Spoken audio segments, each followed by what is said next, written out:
everyone. Hello. My name is Aanchal Arora and I welcome you all to my YouTube channel, The Chem Squad.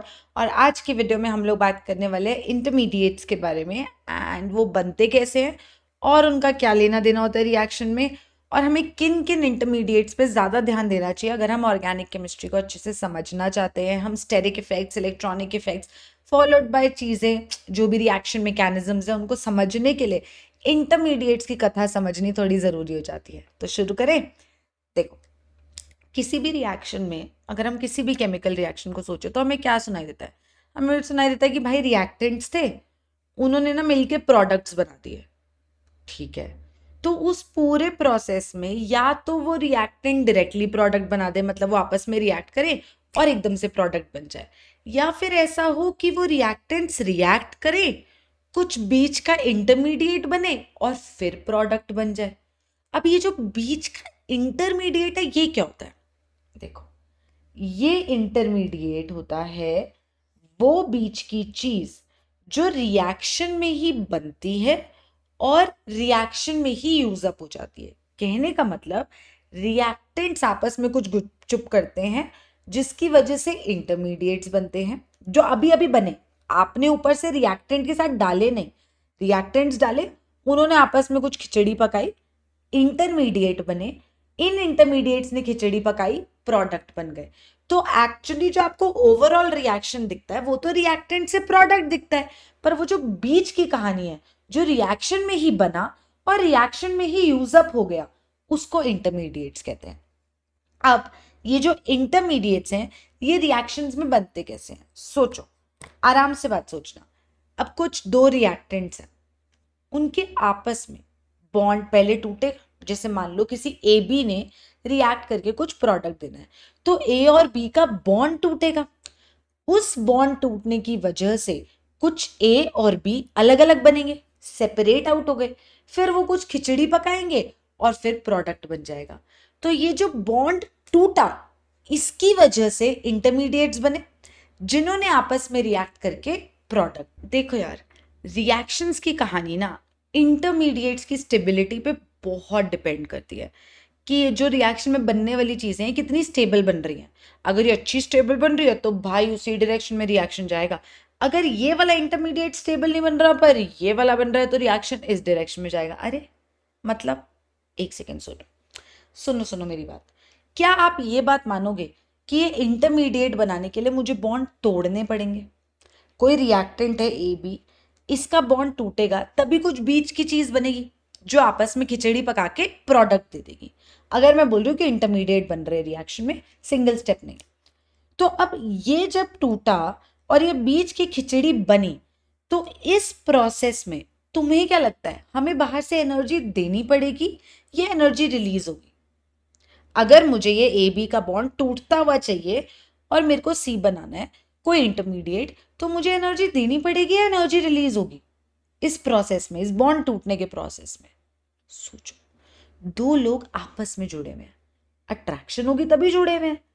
अब तुम्हें उनके बीच का bond तोड़ना है तो वो खुद तो अलग नहीं होंगे ना अपनी मर्जी से, खुशी खुशी खुद थोड़ी अलग होंगे कि अरे अलग हो गए, खुश हो गए, चलो जी एक्सोथर्मिक रिएक्शन. नहीं, हमें मेहनत करनी पड़ेगी. उनका बॉन्ड स्ट्रांग था, मुझे कुछ तो मेहनत करनी पड़ेगी उस बॉन्ड को तोड़ने के लिए. तो ये प्रोसेस में एनर्जी देनी पड़ती है, मेहनत लगती है. मेहनत लगती है तो थोड़ा स्लो लगता है सुनने में कि ठीक है यार लोग पास तो जल्दी जल्दी आ जाएंगे कि अट्रैक्शन है, पर तोड़ने में थोड़ा इलोंगेटेड पीरियड, थोड़ा टाइम लगेगा. और अगर मैं इस पूरे प्रोसेस का रेट देखूं ए से डी तक तो वो किन दो बातों पे डिपेंड कर रहा है? पहली बात, कितनी जल्दी वो बॉन्ड टूटेगा और सी बनेगा, और दूसरी बात, कितनी जल्दी ये सी खिचड़ी पकाएगा और डी बनेगा. अब बॉन्ड तोड़ना स्लो प्रोसेस था, स्लोअर देन द टू, हमने ये बात डिस्कस करी. अब सोचो, अब मैं इस प्रोसेस को फास्ट करने की कोशिश करूंगी और या इस प्रोसेस को फास्ट करने की कोशिश करूंगी to increase the rate of the overall reaction. What do you say, what would happen? एक प्रोसेस है ए बी टूट रहा है, सी बन रहा है. दूसरा प्रोसेस है सी फटफट डी बना रहा है. तोड़ना बॉन्ड स्लोअर था तो मुझे स्लो पे मेहनत करनी है ना. जैसे अगर मेरे पास एक छोटू सी फैक्ट्री है जिसमें एक बॉटल बनती है, अब उस बॉटल में ये बॉटल की बॉडी बनती है और ये कैप्स बनती है. मान लो एक दिन में 70 ये वाटर बॉटल बॉडीज बनी और 100 कैप्स बनी। एक दिन में 70 ये बॉडीज बनी और 100 कैप्स बनी। तो फिर मैं दिमाग कैसे लगाऊंगी कि भाई मेरे को ना ये रेट ऑफ प्रोडक्शन बता जरा। तो तुम बोलोगे कि देखो यार मैम, पूरी प्रोडक्ट माना जाएगा जब वो पूरी बॉटल बनेगी। तो जो चीज कम बनेगी वही डिसाइड करेगी, क्योंकि वो स्लो है। तो मैं बोलूंगी यार देख यार, सीधी सी बात है, प्रोडक्शन बढ़ा, ये एक दिन में 70 बॉटल्स तो काम नहीं चलेगा, जल्दी जल्दी हाथ चलाओ। तो अब ये हाथ जल्दी जल्दी कौन चलाएगा? जो बॉटल की बॉडी बना रहा है या जो कैप्स बना रहा है? जो चीज कम बन रही है, तुम्हारा दिमाग भी वही गया ना कि यार जो चीज 70 बन रही है उसको तो 100 करो पहले, तभी तो प्रोडक्शन 100 पर डे हो जाएगी। जो 100 है उसको इतनी जल्दी बढ़ाने की जरूरत नहीं है, पहले जो चीज स्लो है उसको फास्ट करो ताकि एक ओवरऑल रेट फास्ट हो, है ना। ऐसे ही अगर ये बॉन्ड का टूटना और ये इंटरमीडिएट का बनना the slower step of the reaction है, सब स्टेप्स में से ये सबसे स्लोएस्ट है, तो उस केस में मुझे इसके ऊपर मेहनत करनी पड़ेगी कि इसका रेट बढ़ जाए ताकि ओवरऑल रेट बढ़ जाए, रिएक्शन फटाफट हो। अब वो किस बात पे डिपेंड करेगा? बॉन्ड तो टूट रहा है ना, और इंटरमीडिएट तो बन ही रहा है। जितना स्टेबल ये इंटरमीडिएट बनेगा, ये सी बनेगा, उतनी मुझे कम दिक्कत होगी वो बॉन्ड को तोड़ने में। देखो एनर्जी तो देनी पड़ेगी, मुझे इस प्रोसेस को थोड़ा फास्टर करना है, मुझे रेट को फास्टर करना है। तो ऐसे केसेस जहां पे ये इंटरमीडिएट स्टेबल बनेंगे, अच्छे बनेंगे, खुश बनेंगे, वहां पे इस स्टेप का ज्यादा रेट होगा एज कंपेयर टू वो वाले रिएक्शन जहां पे इंटरमीडिएट्स इतने स्टेबल नहीं बनेंगे। तो जितना स्टेबल इंटरमीडिएट होता है उतना रेट ऑफ द रिएक्शन होता है। तो पूरा रेट ऑफ दिस रिएक्शन की डिपेंडेंसी इस इंटरमीडिएट की स्टेबिलिटी पे है, इसीलिए इस पे इतना ध्यान दिया जाता है कि यार एक बात, ऑर्गेनिक केमिस्ट्री में क्या क्या इंटरमीडिएट्स पढ़ने हैं, उनकी स्टेबिलिटी कैसे जज होती है, inductive effect, resonance, hyper conjugation, ये सब प्रोसेसेस हम क्यों पढ़ते हैं? क्योंकि हम ये सोचते हैं कि यार रिएक्शन मैकेनिज्म पे जाना है ना इवेंचुअली, और सब चीजें लिंक्ड है। जितना स्टेबल या इंटरमीडिएट बनेगा उतना रिएक्शन उस डायरेक्शन में जल्दी जाएगा, उतना प्रोडक्ट वैसे जल्दी बनेगा। समझे? इसीलिए हमेशा जनरल ऑर्गेनिक केमिस्ट्री की शुरुआत इस इंटरमीडिएट की स्टेबिलिटी से की जाती है कि भाई ये समझ लो कि इंटरमीडिएट्स होते क्या हैं, किस किस प्रकार के होते हैं, और उनकी स्टेबिलिटी हम कैसे जज करते हैं। अगला स्टेप होगा इनको स्टेबल करने की कोशिश करना एंड इनकी स्टेबिलिटीज कंपेयर करना। दो तरह के इंटरमीडिएट ले लेंगे, पूछेंगे कौन ज्यादा स्टेबल है। क्यों पूछते हैं ये सब? क्यों तुम्हें इतने सारे इलेक्ट्रॉनिक और स्टेरिक इफेक्ट्स पढ़ाए जाते हैं? क्योंकि तुम्हें इवेंचुअली रिएक्शन मैकेनिज्म पढ़ाना है, तुम्हें उस पर बिल्ड करना होता है। तुम्हें सबसे पहले सिखाया जाता है इंटरमीडिएट्स क्या है, फिर सिखाया जाता है इन इंटरमीडिएट्स की स्टेबिलिटी कंपेयर करो, ताकि जब तुम एक रिएक्शन कर रहे हो और तुम बॉन्ड तोड़ रहे हो तो तुम्हें दिमाग में एकदम से आ जाए कि देख यार ये वाला इंटरमीडिएट ज्यादा स्टेबल है, रिएक्शन ना इस तरफ जाना चाहेगा, स्टेबिलिटी की तरफ जाना चाहेगा। हर कोई स्टेबिलिटी की तरफ जाना चाहता है। तुम पढ़ाई कर रहे हो क्योंकि तुम्हें जीवन में स्टेबल होना है, मैं पढ़ा रही हूँ क्योंकि मुझे जीवन में स्टेबल होना है, सबको स्टेबिलिटी की तरफ जाना है। तो अगर एक रिएक्टेंट के पास दो राय है कि या तो मैं इस इंटरमीडिएट को बनाऊं या फिर इस इंटरमीडिएट को बनाऊं, तो ऐसे दूर से बैठ के वो रिएक्शन जज करते थे क्या ये वाला इंटरमीडिएट स्टेबल बनेगा, ये कम स्टेबल बनेगा, इस डायरेक्शन में वो खिंचा चला जाता है जहां पे स्टेबिलिटी उसको लेके जा रही होती है। इसलिए इंटरमीडिएट्स को पढ़ना जरूरी हो जाता है। तो चलो सीखते हैं इनकी कहानी थोड़ी सी, और कि कैसे कैसे कोवेलेंट बॉन्ड टूट सकते हैं और किस किस तरह के इंटरमीडिएट्स हमको मिल सकते हैं। Let's go. हाँ जी, कैसे टूटेंगे कोवेलेंट बॉन्ड्स? तो मान लीजिए आपके पास एक कोवेलेंट बॉन्ड है ए और बी के बीच में एक कोवेलेंट सिग्मा बॉन्ड है। इस सिग्मा बॉन्ड की जो मैं बात कर रही हूं इसमें कितने इलेक्ट्रॉन्स हैं? 2, राइट? 2 इलेक्ट्रॉन्स है। अब देखते हैं ये 2 इलेक्ट्रॉन्स, एक बॉन्ड कैसे टूट सकता है। सीखो। या तो बेटा जी एक एक इलेक्ट्रॉन एक एक एटम पे जाए। यहां पे आप ध्यान से देखिए, यहां पे ये एक एक इलेक्ट्रॉन एक एक एटम पे गया, जो फाइनली चीज बनती है ना, ये जो 2 इंटरमीडिएट्स बने, एक बॉन्ड टूटा, एक इलेक्ट्रॉन ए को मिला, एक इलेक्ट्रॉन बी को मिला, ये जो चीजें बनती है इनको बोलते हैं हम फ्री रेडिकल्स। इनको क्या बोलते हैं हम? Free radicals. ठीक। दूसरा तरीका होता है जहां पे ये बॉन्ड ऐसे क्लीव होता है कि दोनों ही इलेक्ट्रॉन्स, ध्यान से देखना मैं दोबारा दिखा रही हूं, ये बीच के दोनों इलेक्ट्रॉन्स एक एटम पे जाते हैं। तो इससे क्या हुआ, इससे जिससे दूर इलेक्ट्रॉन गए उस पे पॉजिटिव चार्ज आ गया और जिसको दोनों इलेक्ट्रॉन्स मिले उस पे नेगेटिव चार्ज आ गया।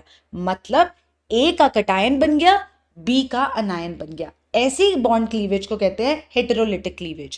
पहली इंपॉर्टेंट बात कि भाई मुझे कैसे पता चला कि दोनों इलेक्ट्रॉन्स जो हैं वो बी पे जाएंगे, ये ना इलेक्ट्रोनेगेटिविटी से पता चलता है। देखो देखो देखो, ये ए है, ये बी है। ऐसा क्यों हुआ कि इस बॉन्ड के दोनों इलेक्ट्रॉन्स बी के पास चले गए? क्योंकि बी जो है ना वो ज्यादा इलेक्ट्रोनेगेटिव होगा। इलेक्ट्रोनेगेटिविटी याद है कि बॉन्ड के इलेक्ट्रॉन्स बीच में होने चाहिए थे। जो ज्यादा इलेक्ट्रोनेगेटिव होता है ना, वो जो बीच के इलेक्ट्रॉन्स उनको थोड़ा थोड़ा अपनी तरफ खींचता रहता है, जिसकी वजह से उस पे एक पार्शियल नेगेटिव चार्ज होता है और जिससे दूर इलेक्ट्रॉन्स जा रहे होते हैं उस पे एक पार्शियल पॉजिटिव चार्ज होता है। तो जो ज्यादा इलेक्ट्रोनेगेटिव एटम होता है ना एक बॉन्ड में, वो इलेक्ट्रॉन डेंसिटी को थोड़ा अपनी तरफ खिसका के रखता है, तो उस पे एक पार्शियल नेगेटिव, सामने वाले पे पार्शियल पॉजिटिव। और ऐसा बॉन्ड जब टूटता है ना, ऐसा कोवेलेंट बॉन्ड, तो दोनों के दोनों इलेक्ट्रॉन ज्यादा इलेक्ट्रोनेगेटिव वाला अपनी तरफ ले जाता है, लालची कहीं का। तो दोनों इलेक्ट्रॉन्स इसके पास आ जाते हैं और ए बेचारा ऐसे ही बिना इलेक्ट्रॉन्स के रह जाता है, उसको बोलते हैं कटायन। और जिसको दोनों इलेक्ट्रॉन्स मिले उसको बोलते हैं अनायन। तो मतलब हमने ये सीखा इस प्रोसेस से कि भाई देखो, हमारे पास दो तरह के बॉन्ड क्लीवेज होते हैं। पहला होता है होमोलिटिक क्लीवेज और दूसरा होता है हेटेरोलिटिक क्लीवेज। होमोलिटिक क्लीवेज का मतलब है कि जो बीच का बॉन्ड है वो ऐसे टूटेगा कि दोनों को एक एक इलेक्ट्रॉन मिले। बनने वाले इंटरमीडिएट्स को फ्री रेडिकल्स बोला जाता है। हेटेरोलिटिक क्लीवेज में क्या होता है कि जो बॉन्ड है वो ऐसे टूटता है कि दोनों इलेक्ट्रॉन्स किसी एक को मिलते हैं। ऐसे बॉन्ड क्लीवेज को हेटेरोलिटिक क्लीवेज बोला जाता है। और जो चीज बनती है जिसको दोनों इलेक्ट्रॉन्स मिलते हैं वो अनायन, और जो चीज से इलेक्ट्रॉन्स छीन लिए जाते हैं उसे कटायन कहा जाता है। गरीब अमीर। सुनो सुनो सुनो, होमोलिटिक क्लीवेज तुम पता है कब कब पढ़ोगे ऑर्गेनिक में? जहां भी स्ट्रॉन्ग हीट दिखे, सुनना लिखना भी, जहां भी लाइट दिखे या जहां पे नॉन पोलर सॉल्वेंट्स दिखे। नॉन पोलर सॉल्वेंट्स पता है ना, जैसे कार्बन टेट्राक्लोराइड, जैसे carbon disulphide CS2, carbon tetrachloride CCl4, जिनमें नेट डाइपोल मोमेंट 0 होता है। बेंजीन, ये सब जो है ये ऑर्गेनिक नॉन पोलर सॉल्वेंट्स है, इनमें होता है ये। और हेटेरोलिटिक क्लीवेज तुम जनरली देखोगे जब पोलर सॉल्वेंट्स होंगे, पानी टाइप की चीज है। ठीक है, अब सुनो इंपॉर्टेंट बात, इंपॉर्टेंट बात ये है कि जब कार्बन इन्वॉल्व है ना, ऑर्गेनिक केमिस्ट्री पढ़ा है ना, कार्बन राजा है यहाँ पे, तो ये जब कार्बन इन्वॉल्व होता है तो कार्बन फ्री रेडिकल्स बनेंगे होमोलिटिक क्लीवेज से। और हेटेरोलिटिक क्लीवेज जब होगी तो अगर कार्बन को दोनों इलेक्ट्रॉन्स मिले, जैसे यहाँ बी को मिले, तो वो कार्ब अनायन बनता है, कार्ब अनायन। और जब दोनों इलेक्ट्रॉन्स कार्बन से दूर चले जाते हैं और उस बेचारे पे पॉजिटिव आता है तो वो कार्बोकटायन बनता है। तो हम लोग ऑर्गेनिक केमिस्ट्री में कार्बन से रिलेटेड चीजें पढ़ेंगे, कार्बन फ्री रेडिकल और कार्बोकटायन एंड कार्ब अनायन। और पूरे इंटरमीडिएट्स की अगर मैं बात करूँ ना, कितने इंटरमीडिएट्स होते हैं? Carbocation, carbon ion, free radical, carbene, नाइट्रीन, benzene. But हमारी पिक्चर के मेन कैरेक्टर्स अभी कार्बोकटायन, कार्बन आयन और फ्री रेडिकल है, जिनके बारे में हम अभी बात करेंगे। ऐसा नहीं है बाकियों को इग्नोर करेंगे, बाकियों के बारे में बात करेंगे बट इवेंचुअली जब उनकी बातें आएंगी। ठीक है जी, आगे चले। अब आगे समझते हैं कार्बोकटायन क्या बोला है। जैसे मैंने क्या बोला, अगर एक बॉन्ड है कार्बन का किसी के साथ भी कोई एक्स ले लेते हैं और ये दोनों बॉन्ड के इलेक्ट्रॉन्स एक्स अपनी तरफ ले जाए, तो कार्बन के पास इलेक्ट्रॉन्स नहीं रहे, वो पॉजिटिव 4 बॉन्ड बनाता है ना, तो इस पे 3 कुछ और लगे होंगे। मैंने एक एग्जाम्पल लिया है मिथाइल कार्बोकटाइन का, CH3 पॉजिटिव। स्टेरिक नंबर याद है कैसे निकालते थे बॉन्डिंग में, हाइब्रिडाइजेशन के लिए? अगर याद है तो ऑसम, अगर नहीं आती है हाइब्रिडाइजेशन निकालना तो आप प्लीज कमेंट सेक्शन में बता सकते हो, मैं सिखा दूंगी। कार्बन पे वैलेंस इलेक्ट्रॉन्स होते हैं 4, 3 मोनोवेलेंट जुड़े हैं। कटायनिक चार्ज का मैग्नीट्यूड हम माइनस करते हैं तो हमारे पास स्टेरिक नंबर आ जाएगा इसका 3, जिसका मतलब होता है कि इसकी हाइब्रिडाइजेशन है sp2। और अगर किसी चीज की हाइब्रिडाइजेशन sp2 होती है तो उसकी शेप होती है trigonal planar. Trigonal planar shape होती है। ध्यान से देखना, कार्बन पे पॉजिटिव चार्ज है, शेप आ गई ट्राइगोनल प्लेनर। ठीक है, ये पूरी बात समझ आ गई होगी कार्बोकेटायन की, आई होप। कार्ब अनायन की बात करते हैं। कार्ब अनायन कैसे बनता? कार्बन आयन कैसे बनता? अगर मेरे पास सी के साथ कोई और एटम जुड़ा है सच दैट बॉन्ड के दोनों इलेक्ट्रॉन्स कार्बन ले गया, तो कार्बन पे माइनस, इस पे 4 बॉन्ड तो बनाता ही है, तो ये कार्ब अनायन बन गया। मैंने इसका एक एग्जाम्पल लिया है जो है मिथाइल कार्बन आयन। अब इसमें स्टेरिक नंबर फिर से निकालेंगे। वैलेंस इलेक्ट्रॉन्स 4, 3 मोनोवेलेंट हाइड्रोजन जुड़े हैं, अनायनिक चार्ज का मैग्नीट्यूड ऐड होता है, ये आ जाएगा 4। Actually carbon ions sp3 hybridised होते हैं और इनकी shape, lone pair bond pair किनके याद है ना, केमिकल बॉन्डिंग नहीं याद मुझे बताना, मैं पढ़ा दूंगी। इनकी शेप जो होती है वो पिरामिडल होती है। कार्ब अनायन, सुन लो भाई, 3 मेन है हमारे यहाँ पे। और अब बात करते हैं फ्री रेडिकल की। ये जो फ्री रेडिकल है, ये जो फ्री रेडिकल है, ध्यान से देखना, ये कार्बन की शक्ल देखना, इस पे 3 हाइड्रोजन है और एक ये इलेक्ट्रॉन है, ऐसा दिख रहा है। इसका स्टेरिक नंबर हम नहीं निकाल पाते जुगाड़ से, जुगाड़ था ना वो सब, क्योंकि ये ऑड इलेक्ट्रॉन स्पीशीज है। इसकी हाइब्रिडाइजेशन होती है sp2 और ये होता है प्लेनर, जैसे कार्बोकेटायन था, ट्राइगोनल प्लेनर। अब वो ट्राइगोनल प्लेनर ऊपर की तरफ बनाओ या नीचे की तरफ, एक ही बात होती है, इसलिए मैंने एक में वैसा बनाया, एक में ऐसा बनाया। अब सीखो इंपॉर्टेंट बातें, सुनो। देखो भाई, carbocation, carbon ion, free radicals की हमें कुछ कुछ कहानी समझ आ चुकी है। क्या क्या? कि कार्बोकेटायन जो है ना, ये कुछ प्लेनर स्ट्रक्चर होता है, ट्राइगोनल प्लेनर। फ्री रेडिकल जो है इसका भी प्लेनर स्ट्रक्चर होता है। कार्ब अनायन जो है ये पिरामिडल शेप का होता है, right? Trigonal planar, pyramidal, trigonal planar. क्या हमें बस यही बात समझ आई? कुछ और बात भी समझ आई क्या हमें? सोचो, कुछ और मुझे इनके बारे में समझ आया? शेप देखो, ध्यान से देखो, कार्बोकेटायन की शक्ल, इस कार्बन की, इस कार्बन का 3 बॉन्ड्स है, सिग्मा बॉन्ड्स इसके आसपास। एक बॉन्ड में कितने इलेक्ट्रॉन्स होते हैं यार? 2। तो इस कार्बन ने ये जो 3 सिग्मा बॉन्ड्स बनाए हैं, इसका मतलब इसके आसपास 6 इलेक्ट्रॉन्स है because of these 3 sigma bonds. ठीक, और कुछ है? नहीं, 6 इलेक्ट्रॉन्स है, पॉजिटिव चार्ज है। ऑक्टेट ऑक्टेट कंप्लीट नहीं होना चाहिए स्टेबिलिटी के लिए, है क्या? नहीं। इसी तरीके से यहां पे देखना, इस कार्बन के आसपास 3 बॉन्ड्स हैं, एक बॉन्ड में 2 इलेक्ट्रॉन्स, 6 इलेक्ट्रॉन्स ये रहे और 2 ये रहे, तो टोटल 8 इलेक्ट्रॉन्स है इसके पास।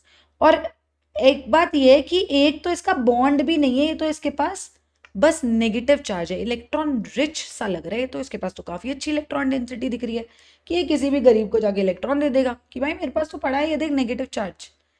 टू द कॉन्ट्ररी, इस बेचारे के पास पॉजिटिव चार्ज, 6 इलेक्ट्रॉन्स, थोड़ी गरीबी टाइप की लग रही है। फ्री रेडिकल की शक्ल देखो, कितने का इलेक्ट्रॉन्स है कार्बन के आसपास?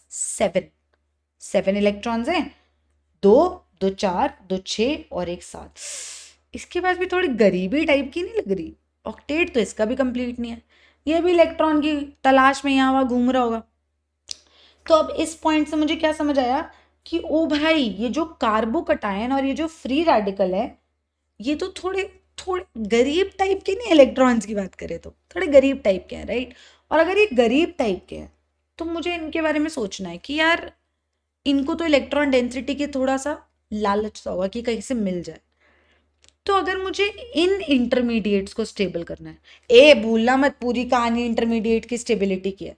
तो अगर मुझे कार्बोकेटायन और कार्बन आयन को स्टेबल करना है तो मैं क्या सोचूंगी कि इनके आसपास ऐसे ग्रुप लगाऊं जो इनको इलेक्ट्रॉन डेंसिटी डोनेट करे, या ऐसे ग्रुप्स लगाऊं जो इनसे इलेक्ट्रॉन डेंसिटी विड्रॉ करे, किसी भी तरीके से करे, सिग्मा पाई जो मर्जी उनकी मर्जी है, वो बात की बात है।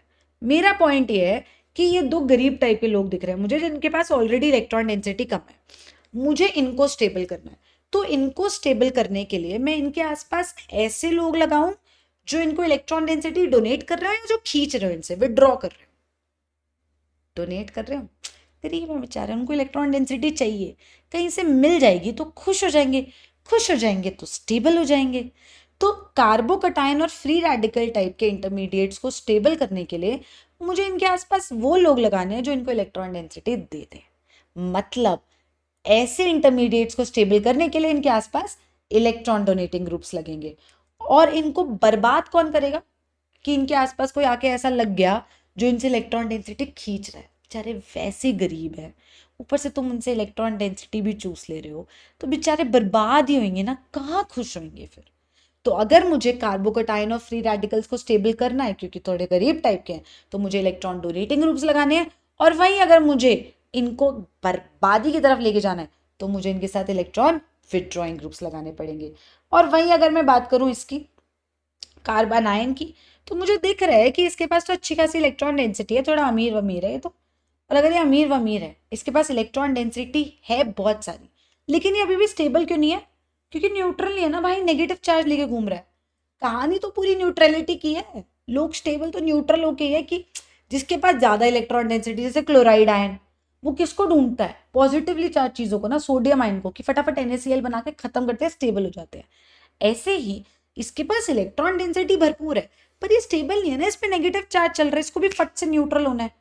तो अब सोचो, स्टेबल नहीं है, बहु पैसा है, बहुत सारा इलेक्ट्रॉन डेंसिटी है, इसके साथ अगर मैं कोई ऐसा ग्रुप लगा दूं जो इस पे और इलेक्ट्रॉन डेंसिटी थोप रहा है, मतलब पागल है क्या? तेरे को दिख नहीं रहा क्या कि मुझे ये इलेक्ट्रॉन डेंसिटी शेड अवे करनी है? मुझे नहीं चाहिए भाई, और पागल है? मुझे अगर और इलेक्ट्रॉन डेंसिटी दी तो मैं बर्बाद हो जाऊंगा। लेकिन अगर मुझे आबाद करना है तो कोई ऐसा ग्रुप लगाओ जो इलेक्ट्रॉन डेंसिटी खींचे। तो किसी भी कार्बन आयन को अगर स्टेबल करना है तो उसके आसपास जितने इलेक्ट्रॉन विड्रॉइंग ग्रुप्स हों उतना अच्छा, और अगर उसको बर्बादी की तरफ लेके जाना है तो इलेक्ट्रॉन डोनेटिंग ग्रुप्स दे दो उसके आसपास। आई होप ये सारी बातें आपको समझ आई हैं, कहानी की तरह बताने की कोशिश करी थी। आई होप ये छोटी छोटी बातें जो इंपॉर्टेंट होती हैं ये समझ आ गई हैं। अगर आ गई हैं तो नेक्स्ट वीडियो इंडक्टिव इफेक्ट से शुरू कर देंगे। आई will C in the next video. Please subscribe कर दो चैनल को, और अगर तुम्हें पता मैं क्या बोलने वाली हूँ, अगर कर दिया है तो करवा दो यार औरों से। Please like the video, please comment में बता देना कि कैसा लग रहा है यार वीडियो को देख के, और कितने एक्साइटेड हो ऑर्गेनिक केमिस्ट्री शुरू कर रहे हैं। ठीक है, चलो, I will see you in the next video. Bye.